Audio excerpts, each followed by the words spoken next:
नमस्कार, मैं हूं आपके साथ अंकिता पाल। बुलेटिन की शुरुआत करते हैं। बिहार के बगहा विधानसभा क्षेत्र में एनडीए प्रत्याशी राम सिंह के समर्थन में आयोजित रोड शो में मुख्यमंत्री नायब सिंह सैनी शामिल हुए हैं। इस दौरान उन्होंने कहा कि जनता के जोश, उत्साह और अपार समर्थन ने इस बात को स्पष्ट कर दिया है कि बिहार ने अपने भविष्य के लिए विकास, स्थिरता और सुशासन का मार्ग चुन लिया है। बगहा की जनता ही ये सामूहिक आवाज बता रही है कि बिहार में एक बार फिर से एनडीए की जन समर्थित और विकास उन्मुख सरकार बनने जा रही है।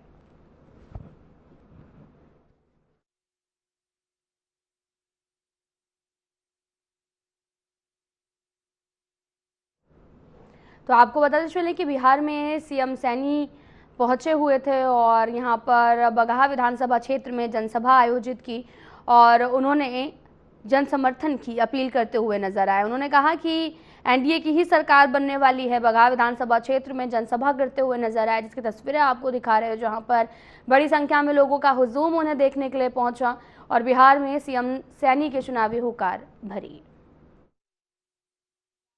कि दूसरे चरण के लिए 11 नवंबर को मतदान होना है और इसको लेकर अभी से आज आपको बताते चलें कि रैलियों का दौर जो है वो थम जाएगा। एनडीए की जन समर्थित सरकार बनेगी, ऐसा दावा सीएम सैनी करते हुए नजर आए। 14 तारीख को रिजल्ट सामने आएगा।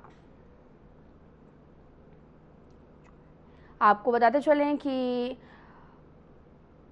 11 नवंबर को दूसरे चरण का वोटिंग होना है और 20 जिलों की सीटों पर ये चुनाव होगा। और इस दौरान आपको बताते चलें कि कल रैलियों का दौर भी थम गया और इस दौरान की तस्वीरें आपको दिखा रहे हैं, जो कि बगहा विधानसभा क्षेत्र से हैं।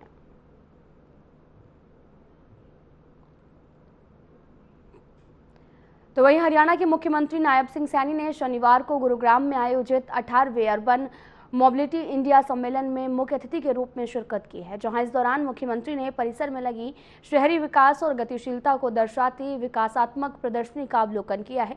और आपको यह भी बताते चले कि मुख्यमंत्री ने सम्मेलन में देश भर से आए हुए प्रतिनिधिगण का स्वागत करते हुए कहा, यह गर्व और गौरव का विषय है कि हरियाणा को पहली बार इस राष्ट्रीय सम्मेलन की मेजबानी करने का अवसर मिला है। साथ ही इस अवसर पर उन्होंने प्रधानमंत्री नरेंद्र मोदी और केंद्रीय आवासन और शहरी मामले मंत्री मनोहर लाल का आभार व्यक्त किया है।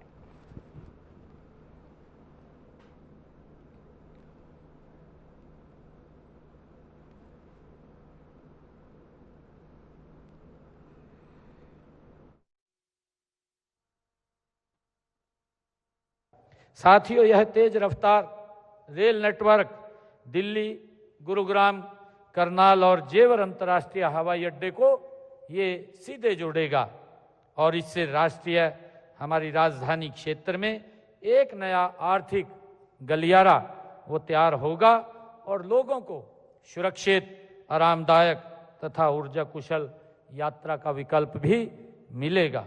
साथियों, जब हमारे रास्ते ठीक होते हैं, हम देखते हैं, हमने 2014 से पहले अगर हम देखें, दिल्ली के अंदर भी अगर हम नज़र डालें तो दिल्ली के लोग इस बात को लेकर के बहुत ज़्यादा वो माइग्रेट होते रहते थे कि दिल्ली के अंदर आना जाना बड़ा सुलभ नहीं है और उनको बड़ी दिक्कतों का सामना करना पड़ता है।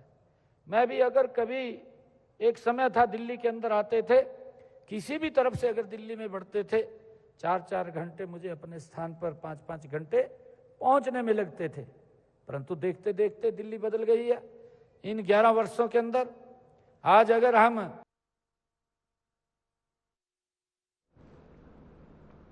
प्रदेश के मुख्यमंत्री नायब सिंह सैनी ने खेल मंत्री गौरव गौतम और साथ ही आपको बताते चले कि बिहार की नीतीश सरकार ने लोगों के लिए बहुत सारे विकास कार्य किए हैं और अब फिर से नीतीश की सरकार बनेगी। बिहार प्रदेश की महिलाओं को उन्होंने आगे ये भी कहा कि प्रधानमंत्री नरेंद्र मोदी की ओर से महिलाओं को 10,000 रोजगार दिए जाएंगे।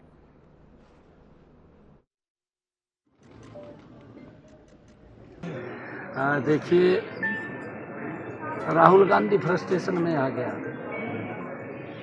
कभी वो कुछ बोलते हैं, कभी कुछ बोलते हैं, मुद्दा उनके पास नहीं है। कभी बोलते हैं ईवीएम खराब है, ईवीएम को गाली देना शुरू कर देते हैं जब वो अपनी हार देखते हैं। कभी वो लोकतंत्र को, चुनाव आयोग को गाली देना शुरू कर देते हैं जब अपनी हार देखते हैं।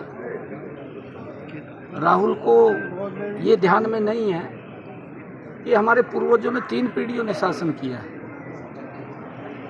3 पीढ़ियां अगर शासन करने के बावजूद अगर उनके पास मुद्दा भी नहीं है तो फिर राहुल गांधी को तो कहीं बैठ जाना चाहिए आराम से। उसको कभी वो उस पवित्र संविधान की बुक को उठा करके स्थान स्थान घूमता है कि अगर तीसरी बार प्रधानमंत्री मोदी जी बन गए तो संविधान को खतरा हो जाएगा। करनाल में केंद्रीय आवासन, ऊर्जा एवं शहरी मामले में मंत्री मनोहर लाल ने श्री गुरु तेग बहादुर जी के 350वें शहीदी दिवस को समर्पित हिंद की चादर मैदान को NDRI चौक से हरी झंडी दिखाकर रवाना किया है। और इस अवसर पर उन्होंने कहा कि गुरु तेग बहादुर की शहादत हमें धर्म, समाज और देश के लिए समर्पण की प्रेरणा देती है। कार्यक्रम में हजारों युवाओं ने 21, 10 और 5 किलोमीटर की दौड़ में भाग लिया है।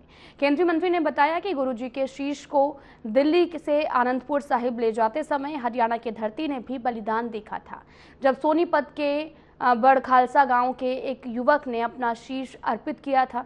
इस मौके पर हिंद की चादर तेग बहादुर गीत का विमोचन, कीर्तन और शब्द गायन हुआ। युवाओं ने बोले सो निहाल भारत माता की जय के जयकारों के साथ उत्साहपूर्वक भाग लिया। गटके का प्रदर्शन कर गुरु जी को नमन किया है। आज हजारों की संख्या में अपने ये नौजवान साथी अपने नवे गुरु श्री गुरु तेग बहादुर जी की शहादत को नमन करने के लिए 350 साल पहले जो घटना घटी उस इतिहास को याद करते हुए आज उनको नमन करते हुए यहाँ इकट्ठे हुए हैं। मित्रों, अपनी ये यात्रा करनाल में आज एक इतिहास रच रही है। अभी ये यात्रा क्या बल्कि ये दौड़ है। वैसे तो प्रातःकाल 5:30 बजे शुरू हो चुकी है। 5:30 बजे 21 किलोमीटर की दौड़ के लिए बहुत से युवक यहां से दौड़े हैं। उसके बाद 6:30 बजे 10 किलोमीटर की दौड़ के लिए यहां से दौड़े हैं। और अब हम सब लगभग 61,000 युवा युवती साथी अब यहां से 5 किलोमीटर की दौड़ के लिए दौड़ेंगे। ये दौड़ न केवल दौड़ है बल्कि हमारी भावना, हमारा उत्साह, हमारा जज्बा जो इस देश को आजाद कराने वाले लोगों के प्रति अपनी श्रद्धांजलि उसको व्यक्त कर रहे हैं।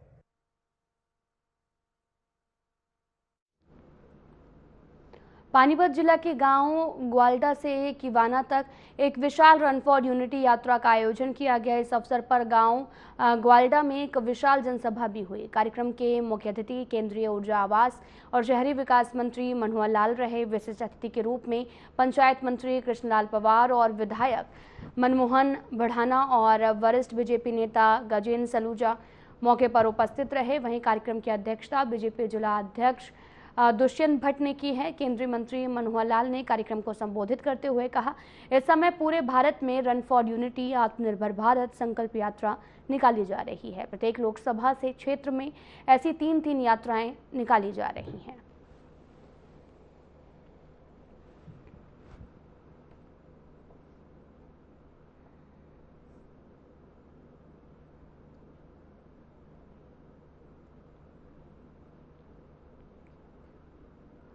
हिसार में एक विशाल किसान सभा का आयोजन किया गया, जिसमें सैकड़ों किसानों ने हिस्सा लिया है और एकजुटता का परिचय दिया। तो वहीं इस सभा की अध्यक्षता रवि आजाद ने की। तो वहीं इस दौरान रवि आजाद ने प्रेस को संबोधित करते हुए कहा, बिना किसी ठोस कारण के मुझे भारतीय किसान यूनियन से बाहर किया गया, लेकिन इससे किसान आंदोलन की ताकत कम नहीं होगी। तो वहीं अब एक नए किसान संगठन का निर्माण किया जाएगा, जो किसानों, मजदूरों, कर्मचारियों की आवाज को और भी मजबूती से उठाएगा। आज की जो मीटिंग है इसकी अध्यक्षता कर रहे हैं आदरणीय वयोवृद्ध किसान नेता चौधरी घासीराम नैन जी। बहुत बड़े हरियाणा के किसान नेता रहे। उनके साथी हैं आदरणीय सूरज भान जी डाया। उनकी अध्यक्षता में मीटिंग का आयोजन हो रहा है। यह हमारा बहुत बड़ा सौभाग्य है। मैं सूरज भान जी का विशेष रूप से आभार प्रकट करूंगा कि 80 साल की उम्र में भी एक आवाज पर किसानों के लिए ये जान कुर्बान करने के लिए भी तैयार रहते हैं। साथियों, धर्मशाला में सारे धर्म मौजूद हैं। यहां मेवात के मुस्लिम भाई भी हैं, यहां सरदार भी हैं, यहां पर ईसाई भी हैं। सारे धर्मों के लोग यहां मौजूद हैं और 36 बिरादरी यहां मौजूद है। साथियों,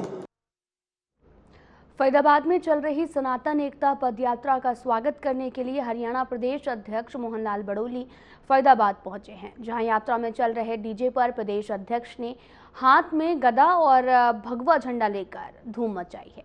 मीडिया से बातचीत में प्रदेश अध्यक्ष मोहनलाल बड़ोली ने कहा कि बागेश्वर धाम के महाराज धीरेन्द्र कृष्ण शास्त्री की यात्रा हिंदुओं को जगाने को लेकर है और जब से देश में प्रधानमंत्री नरेंद्र मोदी की सरकार आई है, लगातार हिंदू जाग रहा है और इस यात्रा से आने वाले समय में एक बड़ा बदलाव देखने को मिलेगा।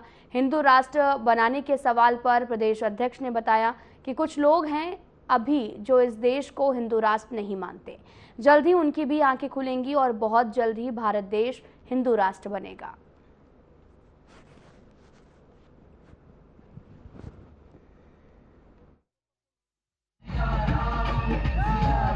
आज आप देख रहे हैं 3 दिन से लगातार जो बागेश्वर धाम के महंत धीरेन्द्र शास्त्री जी के नेतृत्व में जिस प्रकार से ये सनातन एकता की यात्रा और सनातन एकता की यात्रा को जिस प्रकार का समर्थन मिला है, ये सब आपने देखा है।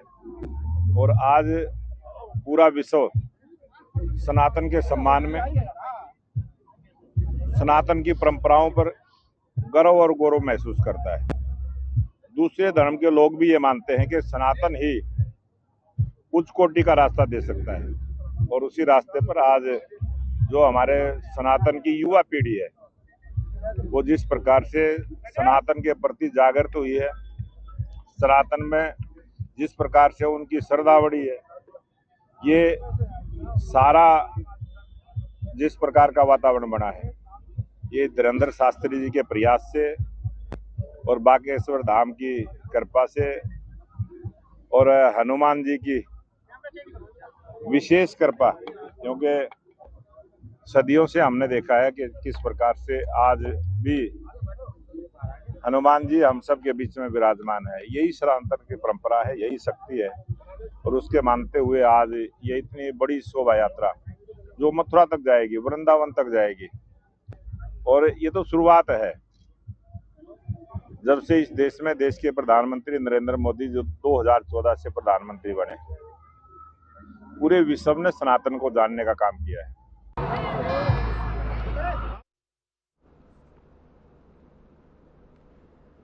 हरियाणा के ऊर्जा, परिवहन और श्रम मंत्री अनिल विज ने कांग्रेस नेताओं द्वारा प्रधानमंत्री नरेंद्र मोदी और बीजेपी पर लगाए गए आरोपों को निराधार बताया है और भ्रामक बताते हुए कहा, कांग्रेस का काम झूठ फैलाना है, भ्रम पैदा करना है।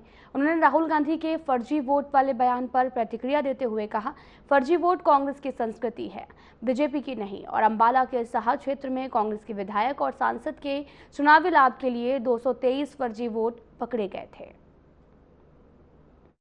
गांधी जी वोटों के नाम पर सारे देश को गुमराह कर रहे हैं। ये वोटों बनी हुई दिखा रहे हैं, डली किसको ये वो नहीं दिखा रहे। और भारतीय जनता पार्टी की तो कभी ये संस्कृति नहीं रही जाली वोटें बनाने की। कांग्रेस बनाती आई है, हमने खुद पकड़ा इनको कई बार और कई हलकों में। अभी ये हमारे पास साहा है, एक गांव में 200 वोटें बनी हुई हैं और वहां से कांग्रेस का एमएलए भी और एमपी जीता हुआ है। तो राहुल गांधी जी आधी बात कर रहे हैं, पूरी बात नहीं कर रहे हैं। किसको डाली गई, चुनाव को असर तभी पड़ सकता है अगर डाली गई, तो डाली गई तो ये बता नहीं रहे। पूरी पहले रिपोर्ट लाओ, डाली गई बताओ। सनातन हिंदू एकता पदयात्रा का बल्लभगढ़ पहुंचने पर लाखों की संख्या में उमड़ा जनसैलाब। पंडित धीरेन्द्र कृष्ण शास्त्री को देखने के लिए लाखों की संख्या में भीड़ बल्लभगढ़ के दशहरा मैदान पहुंची है। बल्लभगढ़ फरीदाबाद की जनता दरअसल सनातन हिंदू एकता यात्रा का तीसरा दिन है, जहां यात्रा फरीदाबाद के दशहरा मैदान से प्रारंभ होकर दोपहर का भोजन बल्लभगढ़ के दशहरा मैदान में यात्रा को करना था। जैसे ही यात्रा बल्लभगढ़ दशहरा मैदान पहुंची तो बल्लभगढ़ की जनता ने भव्य तरीके से यात्रा का स्वागत किया है।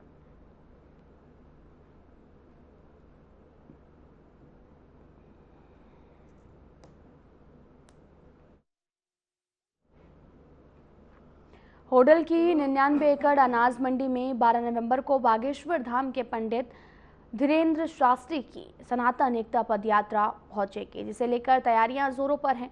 यात्रा के स्वागत और ठहराव को लेकर होडल विधायक हरेंद्र रामरतन स्वयं मैदान की देखरेख कर रहे हैं। विधायक ने मंडी परिसर में खुद रोलर चलाकर जमीन समतल की, सफाई व्यवस्था का जायजा लिया। विधायक ने कहा कि वे पहले जनता और साधु संतों के सेवक हैं और विधायक बाद में हैं। उन्होंने क्षेत्र के लोगों से अपील की है कि 12 तारीख को अधिक से अधिक संख्या में माता बहनें युवा मंडी पहुंचकर संतों के दर्शन करें और सेवा का पुण्य अर्जित करें।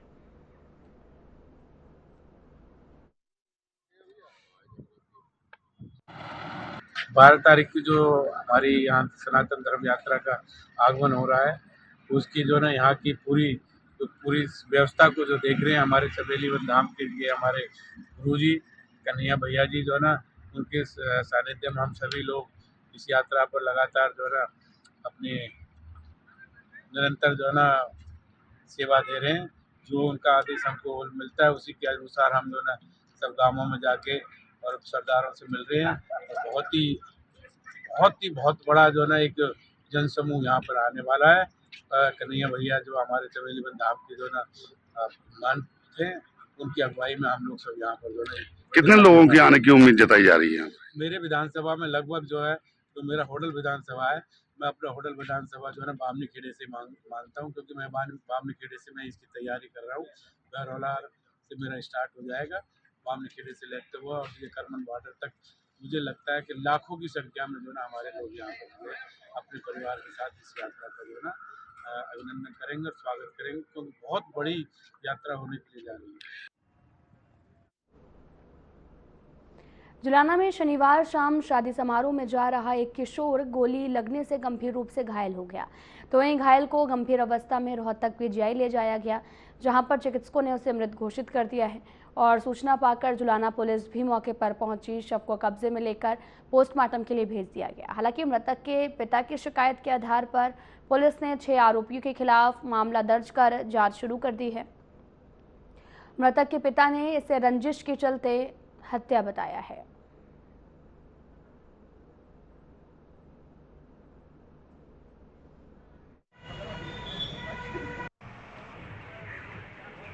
कल दिनांक 8/11/25 की रात्रि करीब 12:30 बजे इंफॉर्मेशन मिली थी कि शुभम नाम के लड़के का गोली लगने के कारण मृत्यु हो गई है, जो पीजीआई रोहतक में है।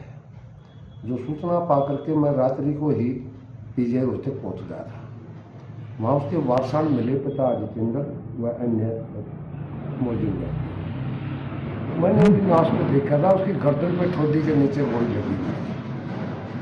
उसके पिताजी से बातचीत होने पर उसके पिताजी ने एक कंप्लेंट दी थी कि मेरा लड़का उसके 4 साथियों के साथ, जिनके नाम हैं निशांत, मन्नीत, भोलू और निशांत, उनके साथ शादी में जीने के लिए वो करीब 2:30-3 बजे चला था।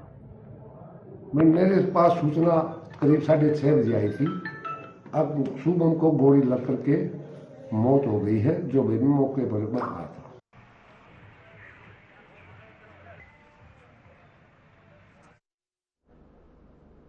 यमुनानगर जिले के बिलासपुर स्थित धर्मकोट गांव में हरियाणा पुलिस से retired sub inspector Kanwar Singh ने अपनी लाइसेंसी बंदूक से खुद को गोली मारकर आत्महत्या कर ली है और सुबह हुई गोली की आवाज से गांव में अफरा तफरी मच गई।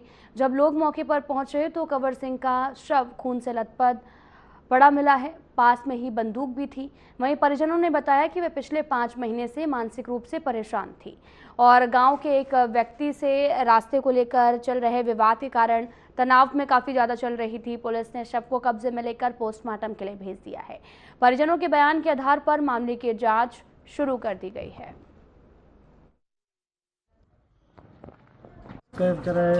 विजिलेंस पुलिस में थे। अच्छा जी। कोई बेचारे ने किसी वगैरह रिश्वत नहीं आज तक ली, इसने बहुत ईमानदारी से नौकरी करी जी। हाँ जी।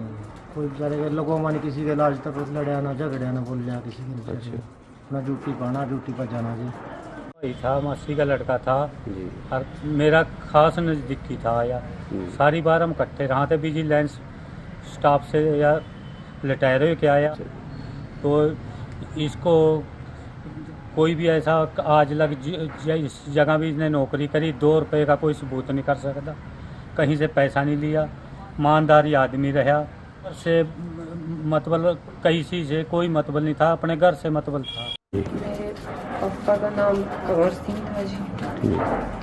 तो हमारा पिछले 5-6 महीने से एक मतलब प्लॉट के रास्ते को लेके केस चल रहा था, जिसकी वजह से मेरे पापा को कुछ हेल्थ इशू भी थे और वो केस और हेल्थ इशू की वजह से बहुत मानसिक परेशान थे, जिसकी वजह से सभी ने अपने सुसाइड कर दिया। हरियाणा पुलिस के ऑपरेशन ट्रैक डाउन अभियान के तहत झज्जर पुलिस को बड़ी सफलता मिली है। सीआईए बहादुरगढ़ की टीम ने मात्र 12 घंटे में जानलेवा हमले के 3 आरोपियों को गिरफ्तार किया है। उनके कब्जे से 3 अवैध पिस्टल और 9 जिंदा कारतूस बरामद हुए हैं। पुलिस आयुक्त डॉक्टर राजश्री सिंह ने बताया, यह कार्रवाई डीजीपी ओपी सिंह के दिशा निर्देश में की गई है। घटना 7 नवंबर की मध्यरात्रि में दुर्गा कॉलोनी बहादुरगढ़ में हुई थी, जब गोली चलने से इलाके में दहशत फैल गई। तुरंत कार्रवाई करते हुए पुलिस ने 3 टीमें बनाई हैं। छापेमारी करके प्रीत, संतोष और सागर उर्फ चिता को गिरफ्तार किया है। पूछताछ में सामने आया कि वारदात पुरानी रंजिश के चलते की गई थी और साथ ही आरोपी संतोष पहले भी हत्या के मामले में जेल जा चुका है। तीनों के खिलाफ थाना लाइन पार बहादुरगढ़ में जानलेवा मामला और आर्म्स एक्ट के तहत मामला दर्ज किया गया है।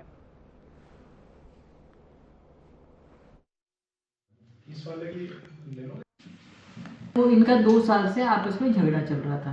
पहले बच्चों का झगड़ा था और बाद में इनका आपस में समझौता हो गया। वो बात थाने तक नहीं पहुंची, लेकिन झगड़ा समाव बढ़ गया और इनमें एक दूसरे के ऊपर इन्होंने जो है पहले तो 10 तारीख को जो है संतोष और राजू, इनके ऊपर कमल, साहिल, राहुल, मनीष, अंकित, रोहित, भगत राम, इन्होंने हवाई फायर किए, जिनको हमने अरेस्ट कर लिया था। अब जो है ये 7/11 को इन्होंने संतोष और राजू ने इस पार्टी के घर के बाहर जाके हवाई फायर कर दिया।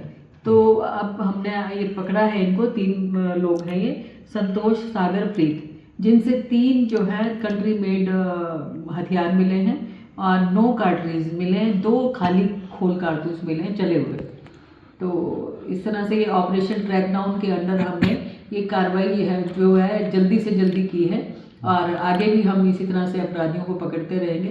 20 तारीख तक ये ऑपरेशन ट्रैक डाउन चला हुआ है, 5 नवंबर से 20 नवंबर तक। फिलहाल बुलेटिन में इतना ही। नमस्कार।